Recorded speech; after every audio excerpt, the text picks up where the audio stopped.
బంగాళాదుంపలు వంటగదిలో చాలా సాధారణంగా వాడే కూరగాయ. కూరగాయల నుండి పరాటాలు, టిక్కీలు, స్నాక్స్ వరకు వీటిని దాదాపు ప్రతిరోజు అనేక రకాల వంటకాల్లో ఉపయోగిస్తారు. అయితే వండే ముందు వాటిని క్షుణ్ణంగా పరిశీలించడం ముఖ్యం.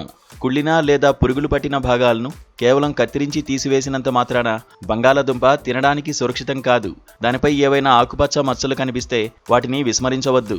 నిజానికి బంగాళాదుంప ఆకుపచ్చగా మారడం కేవలం రంగు మార్పు మాత్రమే కాదు, అది బంగాళాదుంప లోపల జరుగుతున్న కొన్ని రసాయన మార్పులకు కూడా ఒక సంకేతం కావచ్చు. నిపుణుల అభిప్రాయం ప్రకారం ఆకుపచ్చ బంగాళాదుంపలను తినడం ఆరోగ్యానికి హానికరం.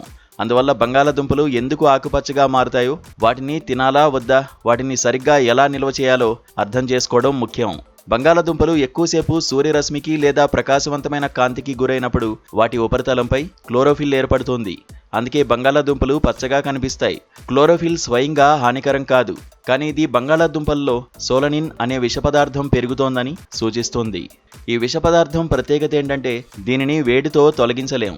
శరీరంలో దీని పరిమాణం పెరిగితే అది మీ మెదడు, నాడీ వ్యవస్థకు సంకేతాలను అడ్డుకోగలదు.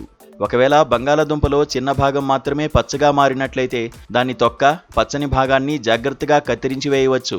మిగిలిన భాగాన్ని మ్యాష్డ్ పొటాటోస్, ఫ్రైస్ లేదా ఇతర వంటకాల్లో ఉపయోగించవచ్చు.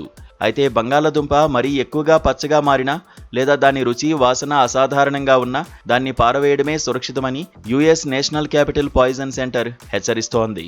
బంగాళాదుంపలను ఎల్లప్పుడూ సూర్యరశ్మి లేదా ప్రకాశవంతమైన వెలుతురుకు దూరంగా చల్లని, పొడి, చీకటి ప్రదేశంలో నిల్వ చేయండి.